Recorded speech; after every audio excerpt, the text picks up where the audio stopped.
Chief Minister Dr. Pramod Sawant launched the Clean Goa Green Goa plantation campaign with an ambitious goal of planting 10 lakh native saplings across the state over a 90-day period from June 5th to September.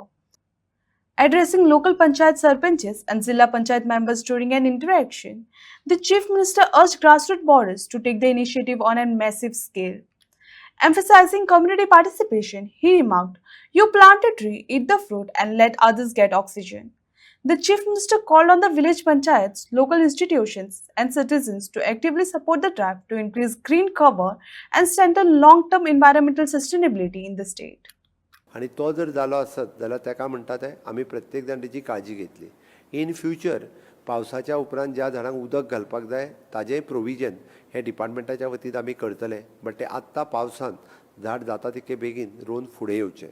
आतां हातूंत एक 2-3 गजाली आमी सांगल्या की green NH66 mission म्हणजे आमचो national highway NH66 आसा हो पुराय ग्रीन उरचो म्हूण हाजेर दोशी वाटेंतल्यान आमी झाडां लायतलीं. थोड्या जाग्याचेर आमच्या कडेन जागो आसा, थोड्या जाग्याचेर आमचे कडेन जागो ना. रस्त्या सायडीन आसलेल्या शेतकऱ्यांक हांव आव्हान करता की तुमी झाडां रोवन घेवची किंवा आमी तुमकां फ्री ऑफ कॉस्ट झाडां दिता, तुमी ती लावची. आमी तुमकां लावपाक मदत करता. आमी म्हटलां की आमी फ्रूट बेरींग ट्री लावपाची आमची तयारी आसा. आमी जांबळ लायतले, आमी भिण्णां लायतले, आमी आंबो लायतले, आमी अर्जून लायतले. हांव हे मुद्दामून कित्याक सांगता, बरीचशीं झाडां आमच्या ल्हानपणी आमी पळयलीं. म्हणजे हांव मुद्दामून म्हजो गांव कोठंबी पाळये पंचायतींत ज्या गांवांत हांवें भेंडा आशिल्लो, अर्जुनाचें झाड आशिल्लें, अशीं वेगवेगळीं झाडां आशिल्लीं. पण आतां जर पळयत जाल्यार तीं झाडां म्हाका दिसना.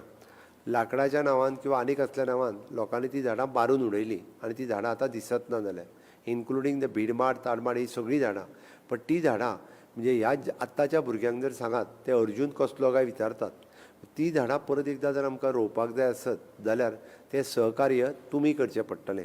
म्हणून झाड लायिल्लें इन फ्युचर त्या शेतकऱ्याचें झाड आसतलें. म्हणून तुमी जर सहकार्य करीत आमी लावन दिता, तुमी तेजी काळजी घेया.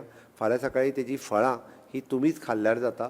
म्हणून आमी म्हणटा की लोकांक ऑक्सिजन दिवनी, तुमी फळां खायात.